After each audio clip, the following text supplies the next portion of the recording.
नमस्कार, स्वागत है आप सभी का न्यूज 18 राजस्थान पर। मैं हूं आपके साथ हेमंत कुमार। आप देख रहे हैं हमारी खास पेशकश व्यक्ति विशेष। व्यक्ति विशेष में आज बात हमारे उपराष्ट्रपति जगदीप धनखड़ की। जी हां, 11 अगस्त 2022 किसान के एक बेटे ने जब देश के दूसरे सबसे बड़े संवैधानिक पद की शपथ ली तो भारतीय लोकतंत्र निखर उठा। ना ऊंचा खानदान, ना कोई बड़ी पहचान, लेकिन उन्हें अलग बनाता है उनका कठिन परिश्रम, संघर्ष की लंबी दास्तान। अपनी माटी से उनका जुड़ाव, अपनी परंपराओं और संस्कारों से उनका लगाव, तभी तो निजी जिंदगी से लेकर के सियासी सफर में आए कई उतार चढ़ाव भी उनके हौसलों को तोड़ नहीं पाए और उसके आगे पस्त हो गए।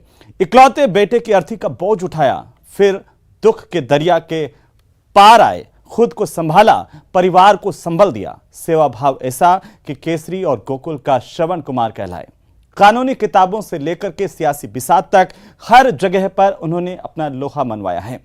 आखिर कैसे उन्होंने किठाना की गलियों से निकलकर सियासत के गलियारों में अपना परचम लहराया, चलिए देखते हैं हमारी आज की खास पेशकश व्यक्ति विशेष। ढोल बजने लगा,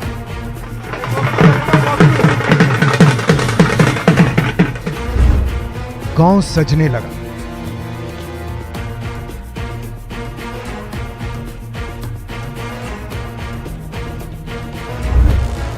किठाना का लाल आया है।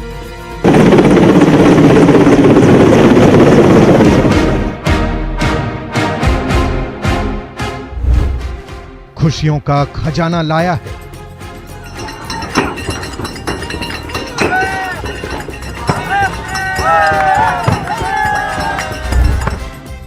ये धरती उसे अच्छे से जानती है। मेरे को बहुत खुशी है, जगदीप जी धनखड़ आ रहे हैं, हमारे वो रिश्तेदार हैं।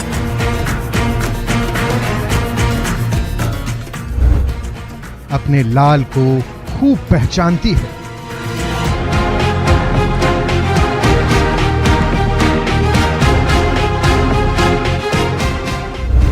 गांव की इन्हीं गलियों में बसेरा था।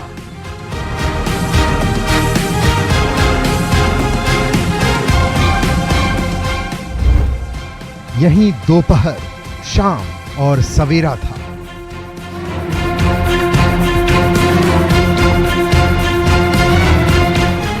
स्वागत के लिए भीड़ उमड़ पड़ी है।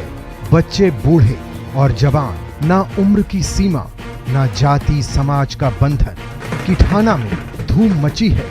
उपराष्ट्रपति बनने के बाद गांव के लाल की पहली झलक देखने को सब बेताब हैं। आखिर हो भी क्यों ना, क्योंकि इसी गांव की मिट्टी में खेलकर ही तो आज वो इस मुकाम तक पहुंचे हैं।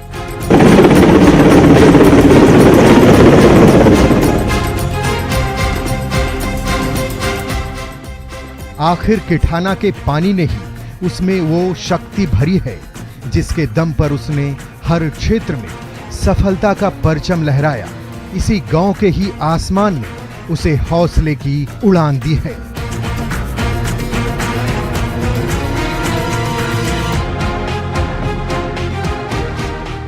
इस गांव की आग में पकी रोटियों और ताजी हवा ने ही तो हिस्ट पुष्ट किया। तभी तो वो जहां जाता है अपनी गहरी छाप छोड़ता है। किठाना झूम रहा है। देश के दूसरे सबसे बड़े पद पर बैठे उपराष्ट्रपति जगदीप धनखड़।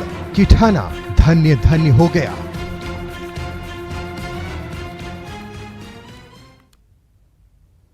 जगदीप धनखड़ एक ऐसा नाम जिस पर आज हर राजस्थानी को, हर भारतीय को नाज है।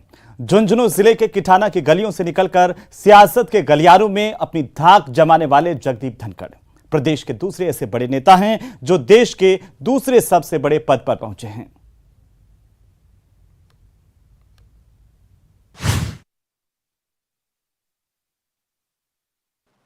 मैं जगदीप धनखड़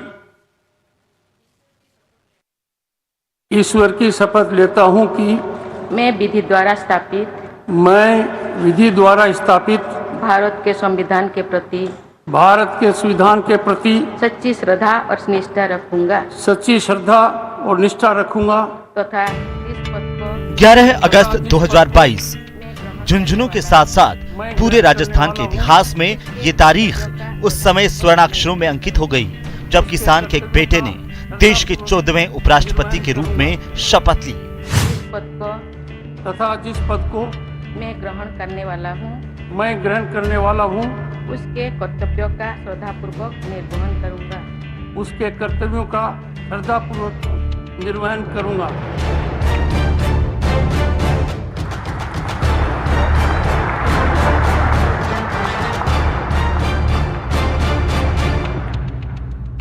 इसके साथ ही धनखड़ देश के दूसरे सबसे बड़े पद पाने वाले राजस्थान के दूसरे शख्स बन गए।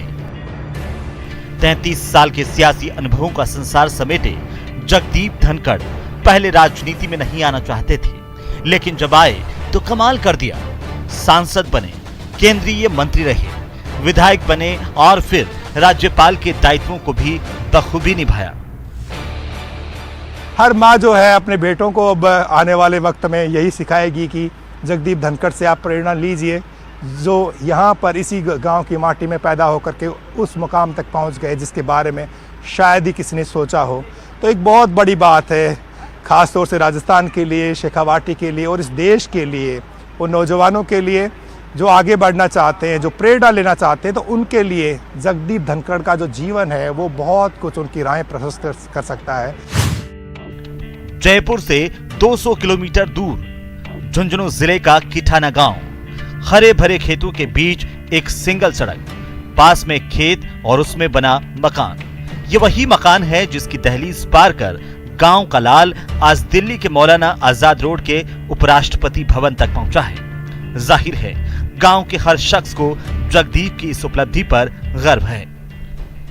जगदीप जी धनखड़ ने महिला शिक्षा के लिए बहुत अच्छी बातें बताई और साथ ही साथ में जो पौधा रोपण की बात कही और प्रकृति को बचाने की बात कही, बहुत ही झुंझुनू की जनता के लिए बड़ी शिक्षात्मक थी, शिक्षाजनक थी। सबसे बड़ी बात जो उन्होंने कही कि मेरे दिल में किठाना हर समय है, उससे ये तात्पर्य कि झुंझुनू उनके दिल में हर समय है। हमारे यहाँ गांव के जो निवासी हैं, आज इनकी बदौलत और प्रेरणा से यहाँ पे इंजीनियर, डॉक्टर, शिक्षक, लेक्चरर और यहाँ तक कि RAS, IAS तक हैं। उन्होंने सबसे इतने बड़े पद पर जाकर के सबसे बड़ी बात कही कि मैं मेरी जन्मभूमि, मेरी कर्म भूमि जो है, मेरे गांव को नहीं भूलता, सब कुछ इसी गांव की वजह से हूँ। ये उनकी बात बहुत अच्छी लगी। अपने भाषण के दौरान भी उन्होंने एक बात बताई जो बहुत महत्वपूर्ण और अहम है कि शिक्षा के बलबूते पे ही आज आप किसी भी पद पे पहुंच सकते हैं। पावर है, एडमिनिस्ट्रेशन है, आपको अपनी बात सही तरीके और ढंग से किसी मंच पे रखना है तो एकमात्र माध्यम है वो है शिक्षा। और हमारा झुंझुनू जिला तो शिक्षा के रूप में बेहद ही आगे रहा है। पूरे राजस्थान में अगर लिटरेसी रेट किसी डिस्ट्रिक्ट की अगर देखते हैं तो झुंझुनू जिला, शेखावाटी जिला शिक्षा के क्षेत्र में हमेशा आगे रहा है। 18 मई 1951 झुंझुनू के किठाना गांव के किसान गोकल चंद और केसरी देवी के घर उनकी दूसरी संतान ने जन्म लिया।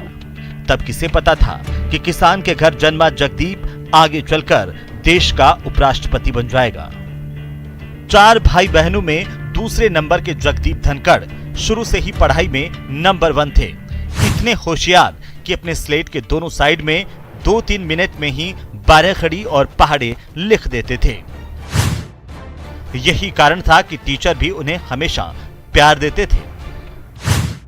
हाथ हमेशा स्याही में रंगे रहते। कई बार ये स्याही दूसरे छात्रों को भी लगा देते थे। पढ़ाई के साथ साथ मौज मस्ती में भी धनखड़ अव्वल थे। खेलने के ऐसे शौकीन कि फटे पुराने कपड़े इकट्ठे करते और उनसे बड़ी गेंद बना लेते थे। इसके बाद सभी बच्चों को इकट्ठा कर गेंद मार खेलते थे। प्राइमरी तक गांव के स्कूल से ही पढ़ाई की। बाद में चित्तौड़गढ़ के सैनिक स्कूल में दाखिला मिल गया। खेल कूद में हिस्सा लेते थे बढ़ चढ़कर, सभी ऑलराउंड, और पढ़ाई में तो अव्वल थे, हमेशा अपनी क्लास में फर्स्ट पोजीशन। बाकी जितने भी कॉम्पिटिशन्स होते हैं जैसे एलोकेशन कॉन्टेस्ट, डिबेट, ऐसे कंपटीशन, तो सब में हिस्सा लेते थे और बड़े हंसमुख और हंसी मजाक नेचर हमेशा से रहा है। जयपुर के महाराजा कॉलेज से 1978 में ग्रेजुएशन किया और इसके बाद लॉ किया। 1979 में LLB करने के बाद वकालत शुरू की तो थोड़े ही समय में बड़े वकीलों में शुमार हो गए। 1987 में राजस्थान हाईकोर्ट बार एसोसिएशन के अध्यक्ष बने और सबसे कम उम्र में बार एसोसिएशन का अध्यक्ष बनने का रिकॉर्ड बनाया। जगदीप धनखड़ ने सुप्रीम कोर्ट से लेकर देश के कई हाई कोर्टों में वकालत की प्रैक्टिस की। 1990 में उन्हें राजस्थान हाईकोर्ट में सीनियर एडवोकेट का ओहदा दिया गया। जगदीप धनखड़ सियासत में नहीं आना चाहते थे, लेकिन जब आए तो वहां भी कमाल कर दिया। सांसद, केंद्रीय मंत्री, विधायक, राज्यपाल और अब उपराष्ट्रपति। सियासी सफर, उपलब्धियों की कहानी गढ़ता गया।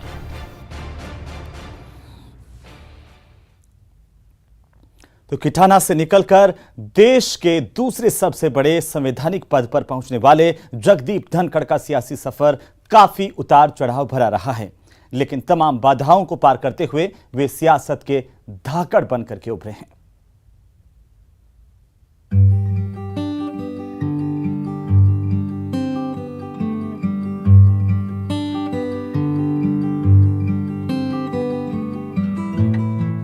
एक साधारण किसान के घर पैदा होकर देश के दूसरे सबसे बड़े संवैधानिक गद्दी पर पहुंचने वाले जगदीप धनखड़ की जिंदगी कठिन संघर्षों का दस्तावेज है। छठी क्लास में पढ़ने के लिए 6 किलोमीटर पैदल जाने वाले जगदीप धनखड़ ने सोचा भी नहीं था कि एक दिन वो देश के उपराष्ट्रपति बनेंगे। किसान के घर में पैदा हुआ, पढ़ने के लिए छठी क्लास में 6 किलोमीटर पैदल जाना। सपने में भी ये नहीं सोचा था कि एक साधारण व्यक्ति को इस प्रकार का सुअवसर मिलेगा। अनमने तरीके से ही सही, जब धनखड़ ने अपना सियासी सफर शुरू किया तो एक के बाद एक सफलता के परचम लहराते गए। चलिए डालते हैं एक नजर उनके सियासी सफर पर। जगदीप धनखड़ ने 1988 में जनता दल से अपने सियासी सफर की शुरुआत की और 1989 में झुंझुनू से लोकसभा सांसद चुने गए। इतना ही नहीं, 21 अप्रैल 1990 को केंद्रीय मंत्री भी बन गए। हालांकि जनता दल के साथ उनका जुड़ाव लंबे समय तक नहीं रहा और 1991 में जनता दल छोड़कर कांग्रेस में शामिल हो गए। अजमेर से लोकसभा चुनाव लड़ा, लेकिन जीतने में सफल नहीं हो सके। हालांकि 1993 में कांग्रेस की टिकट पर किशनगढ़ से चुनाव जीतकर विधायक बन गए। 5 साल तक विधायक रहने के बाद उन्होंने फिर लोकसभा चुनाव में किस्मत आजमाई, लेकिन 1998 में झुंझुनू लोकसभा चुनाव हार गए। 2003 में धनखड़ ने कांग्रेस से भी नाता तोड़ लिया और बीजेपी का दामन थामा। 2008 में उन्हें बीजेपी की विधानसभा चुनाव अभियान समिति का सदस्य बनाया गया, जबकि 2016 में उन्हें बीजेपी के कानून और कानूनी मामलों के विभाग के राष्ट्रीय संयोजक के रूप में नियुक्त किया गया।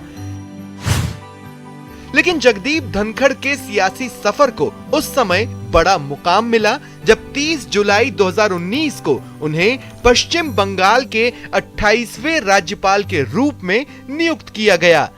राज्यपाल के रूप में उनकी नियुक्ति के बाद 2019 में ही उन्हें पूर्वी क्षेत्रीय सांस्कृतिक केंद्र का अध्यक्ष भी बनाया गया। पश्चिम बंगाल के राज्यपाल के रूप में जगदीप धनखड़ का कार्यकाल काफी सुर्खियों से भरा रहा। शुरुआत में तो राज्य सरकार के साथ उनके रिश्ते ठीक ठाक रहे, लेकिन बाद में उन्होंने कई बार सार्वजनिक रूप से राज्य सरकार की नीतियों की आलोचना की, चाहे कोरोना का मुद्दा हो, राशन वितरण का, चुनाव के दौरान या चुनाव के बाद होने वाली हिंसा का, या फिर अम्फान तूफान के बाद राहत और बचाव कार्यों का। राज्यपाल लगातार सरकार पर हमले करते रहे। आखिरकार 16 जुलाई 2022 को वो दिन आया जब राज्यपाल के रूप में सुर्खियां बटोरने वाले जगदीप धनखड़ को एनडीए ने उपराष्ट्रपति पद के लिए अपना उम्मीदवार घोषित कर दिया।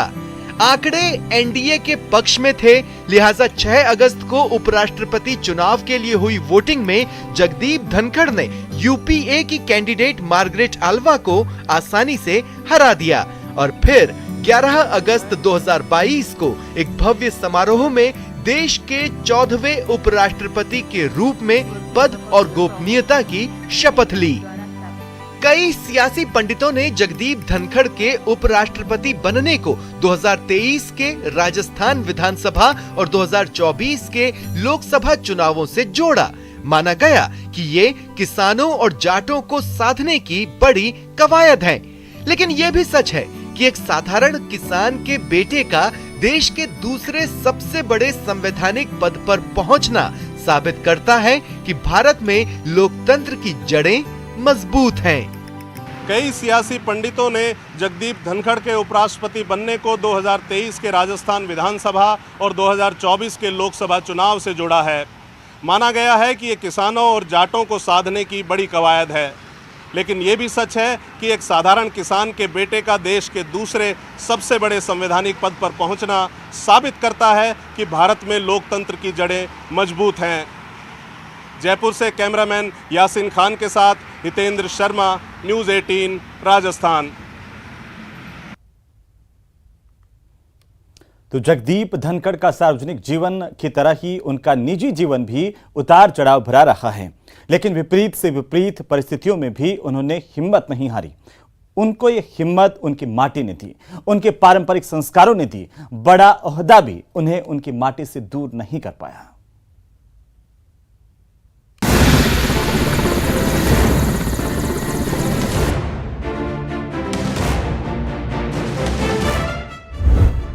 आज भी अपनी मिट्टी से प्यार है। सभी पक्षों को साथ लेके चलते हैं, किसी से पार्शलिटी नहीं रखते हैं। अच्छा, सबसे बड़ी खासियत यही है। हर गांव के अंदर पार्टियां होती हैं, पर एक ये आदमी ऐसा है कि इतने ऊंचे पद पे होकर के वे कभी भी इनके मतलब परिवार की एक पार्टी है, पर इनको पार्टी को अलग से ही रखा। रग रग में पारंपरिक संस्कार हैं।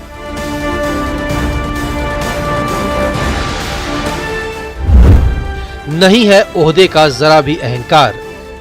अभी भी उपराष्ट्रपति बने उस दिन मैंने बधाई दी तो 1 मिनट के अंदर उनका व्हाट्सएप पे जवाब आया। इतना वो हर एक का को अटेंशन देते हैं।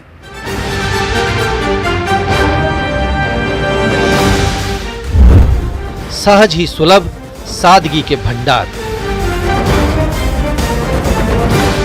किठाना ही क्यों, पूरा झुंझुनू जगदीप धनखड़ से प्यार करता है। ओहदे पाकर भी अपने लोगों से जुड़े रहना, अपने संस्कारों को सहेजे रखना अगर सीखना है तो जगदीप धनखड़ से सीखिए, जो उपराष्ट्रपति पद पर आसीन होने के बावजूद अपने गांव और अपने इलाके की तरक्की के सपने देखते हैं। गांव में पढ़ाई की, अपने यहाँ उसमें न बिजली थी, न सड़क थी, टेलीफोन वगैरह तो दूर की बात है, और 6ठी क्लास में गढ़ाना जाना पड़ता था। इतना लंबा सफर और आपके पराक्रम और आशीर्वाद से वहां पहुंचना एक बहुत बड़े बदलाव को संकेत देता है। किसान परिवार, किसान पृष्ठभूमि से कोई व्यक्ति वहां पहुंचे, मैं समझता हूं संविधान निर्माताओं की आत्मा को बहुत बड़ा सुख मिला होगा। जड़ों से इसी जुड़ाव ने जगदीप धनखड़ को वो हौसला और धीरज दिया है जिसके बूते उन्होंने जीवन में आए कई दुखों का मुकाबला किया। बाप के कंधे पर बेटे की अर्थी। 1994 में 14 साल के बेटे दीपक की मौत ने धनखड़ को तोड़ डाला था। इसके बावजूद उन्होंने उस दर्द से खुद को बाहर निकाला, बल्कि पूरे परिवार को भी संभाला। शेखावटी की माटी से बड़े ओहदे पर पहुंचे धनखड़ अपने लोगों, अपने दोस्तों के लिए सहज ही सुलभ है। गांव का कोई हो, इलाके का कोई हो, कोई स्कूली मित्र हो, सबके लिए वे उपराष्ट्रपति नहीं बल्कि वही पुराने धनखड़ हैं। केंद्र में मंत्री बने तो मैं दिल्ली गया इनको बधाई देने, तो ये राजस्थान हाउस के एक कमरे में रुके हुए थे, तब तक बंगला अलॉट नहीं हुआ था इनको। तो मैं और मेरा एक मित्र था साथ में, तो मेरे मित्र ने पहले तो मुझे छेड़ा, बोले वो सेंटर के मिनिस्टर हैं, तेरे से बात तो कर लेंगे। मैं कहा नहीं करेंगे तो लौट आएंगे, क्या बिगड़ता है। हम गए सब वहाँ राजस्थान हाउस के कमरे के बाहर, एक वो गनमैन खड़ा हुआ था इनका। तो जैसे कि गनमैन की ड्यूटी होती है, वो हमारा परिचय वगैरह पूछने लगा। जगदीप जी को अंदर कोई आवाज़ सुनाई दी तो उन्होंने तुरंत दरवाज़ा खोला। दरवाज़ा खोलते ही सबसे पहले तो मुझे गले लगाया और फिर उसको गनमैन को बोला, अरे भाई इनकी शक्ल अच्छी तरह पहचान ले, इनको यहाँ रोका तो मेरा जयपुर में घुसना मुश्किल हो जाएगा। तो इतनी अंतरंगता, इतनी आत्मीयता उनमें आज हमेशा से रही है। कई बड़े पदों पर आसीन रहने के बावजूद जगदीप धनखड़ अपने सामाजिक दायित्वों से कभी मुंह नहीं मोड़ते। उनका ही संघर्ष था कि जाट समाज को प्रदेश में ओबीसी कैटेगरी में आरक्षण मिल पाया। इसके अलावा उन्होंने इंडियन रेड क्रॉस सोसाइटी के साथ कई सामाजिक सेवा गतिविधियों में अहम भूमिका निभाई। इसके अलावा धनखड़ ने राजस्थान ओलंपिक संघ और राजस्थान टेनिस संघ के अध्यक्ष के रूप में प्रदेश में खेलों को बढ़ावा देने में बड़ी भूमिका निभाई है। गांव के बच्चे, युवा, अभिभावक सबके लिए जगदीप धनखड़ की सहजता और सफलता प्रेरणा का काम कर रही है। धनखड़ भी अपने इलाके के होनहारों के लिए सब कुछ करने को तैयार खड़े नजर आते हैं। तो हमारे यहाँ गांव के जो निवासी हैं, आज इनकी बदौलत और प्रेरणा से यहाँ पे इंजीनियर, डॉक्टर, शिक्षक, लेक्चरर और यहाँ तक कि RAS, IAS तक हैं। पढ़ाई के अंदर बच्चों ज़्यादा से ज़्यादा हो, मेरा जितना सहयोग होगा पूरा करूँगा। मैं साथ में था, उन्होंने ये आश्वासन दिया जितना भी दो धन की कमी नहीं आने दूंगा, आप इस बात के निश्चित रहो। लोगों की मदद करने के लिए, चाहे गौशाला का काम हो, भले स्कूल के निर्माण की बात हो, यहाँ सिलाई का प्रशिक्षण केंद्र चलाने का काम हो, इस गांव को कभी भी जब भी किसी दुख सुख में उनकी ज़रूरत होती है वो हमेशा अग्रणी रहते हैं। पहले से ही वो शिक्षा के प्रति उनका बहुत जुड़ाव है। पहले भी स्कूल के अंदर अपने हिसाब से कभी ड्रेस बांटना, कभी पुस्तकें बांटना, वैसे भी अगर कोई मान लो किसी ज़रूरतमंद व्यक्ति अगर शिक्षा के मामले में उनसे सहयोग मांगता था तो उसकी आर्थिक सहायता करते थे। कभी उन्होंने शिक्षा के मामले में किसी को निराश नहीं किया। ये जीवन क्या है? निर्झर है, मस्ती ही इसका पानी है। सुख दुख के दोनों तीरों से चल रहा राह मनमानी है। जिंदगी के इसी फलसफे की जीती जागती मिसाल है जगदीप धनखड़, जिन्हें अपनी मिट्टी से प्यार है, सहज है, सुलभ है, सादगी के भंडार है। तो जगदीप धनखड़ का पूरा जीवन न केवल राजस्थान के लिए बल्कि पूरे देश के लोगों के लिए, गरीबों, किसानों और आम लोगों के लिए प्रेरणादायी हैं। और आज के व्यक्ति विशेष में फिलहाल इतना ही। नमस्कार।